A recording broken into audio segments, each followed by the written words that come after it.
Pour moi, Gilbert Musy est une institution. C'est un ami, un passeur, car par ses traductions, il apporte de la joie aux gens. Une joie que les politiciens et le Conseil fédéral promettent à tous, mais ils n'y arrivent pas.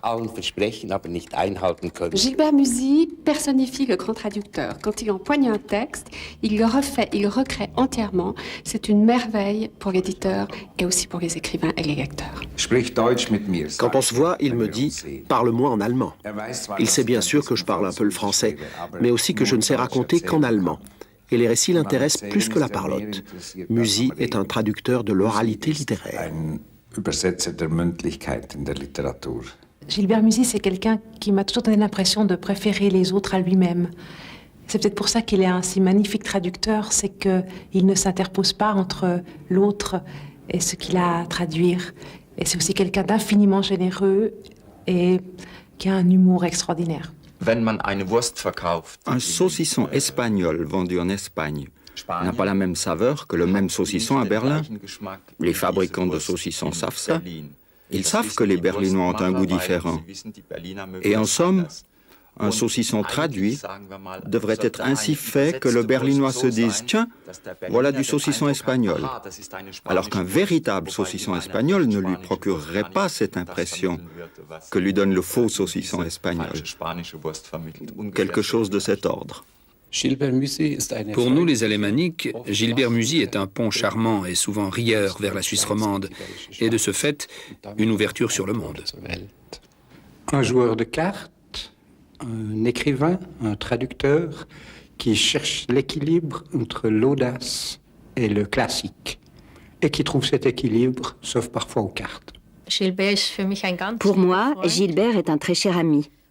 Indépendamment de cela, je le considère comme un très bon auteur. Lisez donc Le Point de fuite. Et il est aussi modeste qu'il est bon, donc le traducteur idéal.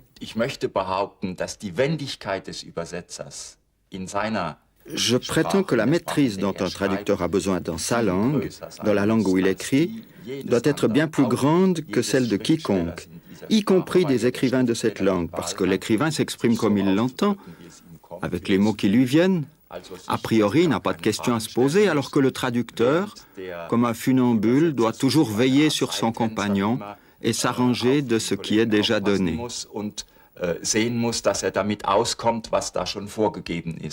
Pour moi, c'est avant tout une parole d'exorcisme, une rhétorique qui se développe dans toutes les circonstances où je l'ai connue, prof, collègue, traducteur, et c'est une parole qui tient à distance par l'ironie, qui questionne, qui cherche à comprendre, et c'est l'outil avec lequel il construit sa vie, et c'est aussi l'outil avec lequel il affronte sa mort. Je viens de recevoir un fax de Gilbert. Il écrit « J'ose affirmer que je n'ai pas peur de la mort. Je crains seulement les derniers pas, cette chute inexorable vers une existence purement végétative. » Léger, je ferai le trajet. Si je me souvenais que je ne serais rien. Ce soir peut-être encore, ou alors dès demain. Qu'en Suisse, on traduise les livres de la langue des uns dans la langue des autres est très important sur le plan politique, à mon avis. Parce que cela nous empêche de plonger dans une situation à la belge, où les communautés linguistiques, non contentes de ne pas s'intéresser l'une à l'autre, se tournent vraiment le dos et finissent par se combattre, ce qui serait évidemment affreux pour la Suisse. Du reste, je suis convaincu que la Suisse existera encore longtemps. Gilbert Musy est écrivain et traducteur. Né en Allemagne en 1944, fils d'une mère allemande et d'un père suisse roman. Arrivé à Lausanne à 11 ans, il y vit jusqu'en 1974. Depuis lors, il est établi à La Russie, 52 habitants, au pied du Jura vaudois. Les raisons que quelqu'un peut avoir de vouloir fuir la Suisse sont des raisons dont les racines se trouvent dans sa tête et pas dans l'étroitesse ou la petitesse objective de son village. À mes yeux, il est parfaitement débile de dire « dans une métropole je suis libre et dans mon village je ne le suis pas ». Si je ne suis pas libre dans mon village, c'est que je ne suis pas libre dans ma tête. Chaque jour, je regarde par cette fenêtre pendant des heures. Ça n'est évidemment pas vrai, mais c'est le sentiment que ça me donne. Toujours le même spectacle, toujours un autre. Longtemps, j'ai cru que ce déficit de production autonome n'était pas un problème chez moi ou pour moi. Mais je dois avouer que lors des rares occasions où je m'y remets quand même, j'éprouve une sorte de jubilation et qu'alors je me dis « tu devrais te donner le temps d'écrire davantage ». Et puis ça se noie dans cette spirale idiote du toujours plus vite, toujours plus.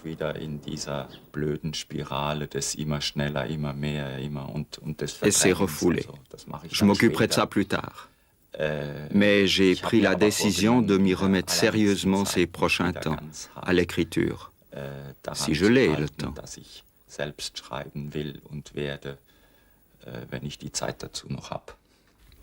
Gilbert Musy a publié des romans, des nouvelles et des pièces de théâtre. Il a également traduit de nombreux livres de plus de 20 auteurs différents. En plus de ceux qui se sont exprimés, on trouve parmi eux des contemporains tels que Peter Bixel, Hannah Johansson, Hugo Leutscher, Matthias Schokke et bien d'autres.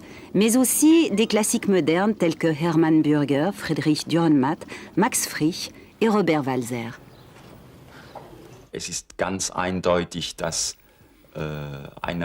Il est très clair que bon nombre de ces écrivains m'étaient très proches. D'autre part, on note en entendant cette liste qu'il s'agit de gens et de genres très différents.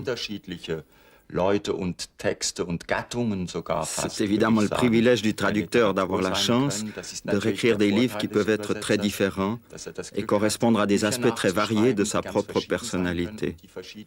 Alors que l'écrivain creuse inlassablement le même sillon de son œuvre. Le vrai, en tout cas, et ce que j'ai évoqué en son. En comparaison, le champ du traducteur est un peu plus vaste. C'est un des avantages de ce métier.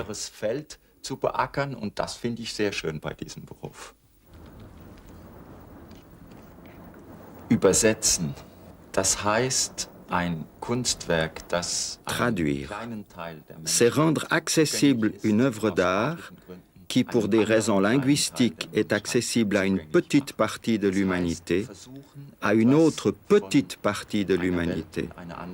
C'est tenter de transporter quelque chose d'un monde dans un autre. Ce n'est pas, et en aucune façon, remplacer des mots par des autres, des phrases par des phrases équivalentes ou que sais-je encore, car ça n'existe pas, ça n'est pas possible. Des machines peuvent le faire et quand les machines le font, n'importe quel béotien voit aussitôt l'horreur que c'est. En fait, il s'agit tout d'abord de saisir l'énergie d'un texte, la direction qu'il prend, le climat qui en résulte. Et ce climat n'est pas inscrit dans le texte. Qu'un texte soit triste ou gai, par exemple, qu'il me fasse rire ou pleurer, ça ne figure pas dans les mots ni dans les phrases. Ça ne relève pas de ses formes grammaticales. C'est tout simplement l'effet que le texte produit sur moi. C'est ce qu'il dégage comme tout. Et c'est ça que je dois emmener. Et c'est pour ça que la traduction est une activité finalement très complexe.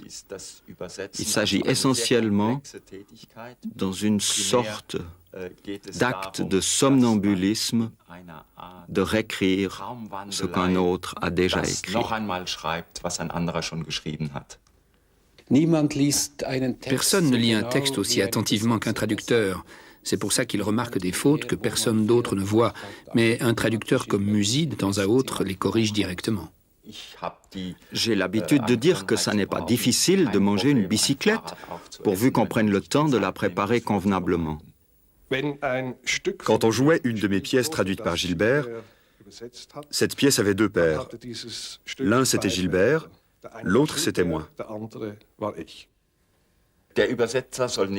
Le traducteur ne doit pas occuper le devant de la scène, c'est très clair. Mais un livre traduit est un autre livre que l'original. Et si deux traducteurs traduisent le même livre, il en sortira deux livres différents.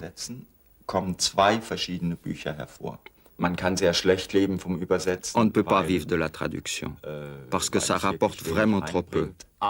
Pourtant, je vis très bien, parce que depuis 25 ans, je vis en compagnie d'une femme qui enseigne à plein temps. Et la somme de nos rentrées constitue un revenu suffisant.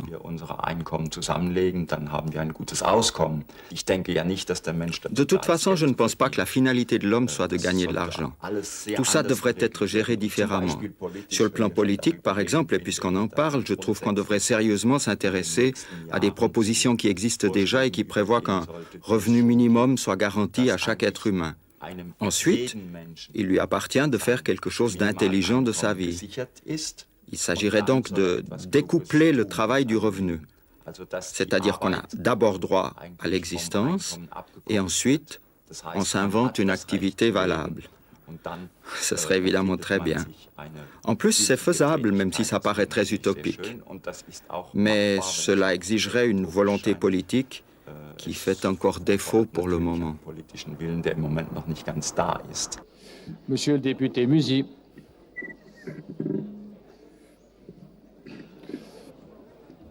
Vous avez la parole, monsieur le député. Parti des Verts. Merci, monsieur le Président. Mesdames et messieurs, chers collègues, il a beaucoup été question ici, vers le milieu de l'après-midi, de sacrifices. Considérant que 100 francs, c'est 0,5% du revenu annuel de ces gens-là, mesdames et messieurs, dont le revenu est probablement légèrement supérieur à 20 000 francs par an, si vous consentez un sacrifice de 0,5% de votre revenu l'année prochaine et l'année suivante, afin de combler le trou financier de ce canton, je pense que la parité sera rétablie et que les finances de ce canton seront florissantes.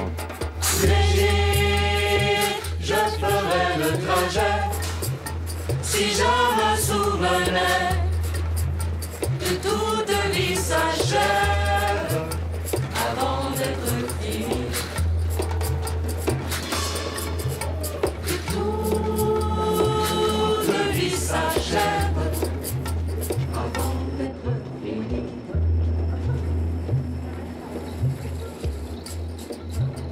Qu'elle soit longue ou brève, qu'elle soit longue ou brève.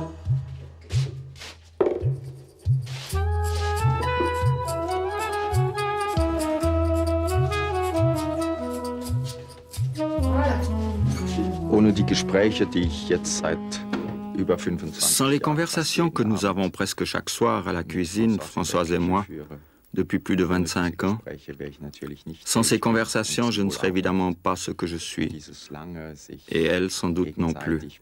Cette mise en question réciproque au fil des ans, mais aussi l'appui qu'on se donne, aura probablement été la meilleure part de ma vie. Il y a quelques mois, quand j'ai appris que ce stupide mal de ventre pour lequel j'avais consulté était en fait un cancer à pronostic sévère, il a fallu que je me prépare à l'idée de sombrer, en peu de temps, vers une existence purement végétative. Au début, il y a naturellement eu beaucoup de larmes dans la famille, avec Françoise, avec les filles, seule aussi. Mais au bout de quelques jours, une fois ce premier travail de deuil accompli, il s'est avéré que le temps qui nous reste, et grâce à la chimiothérapie qu'on m'administre chaque semaine désormais, était un temps plein de charme, très riche et somme toute merveilleux.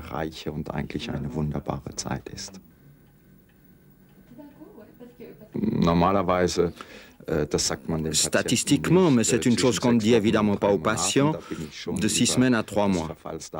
D'une certaine manière, j'ai déjà dépassé l'échéance. Il est évident qu'il faut s'accommoder de cette fin proche. En tout cas, c'est ce que je veux.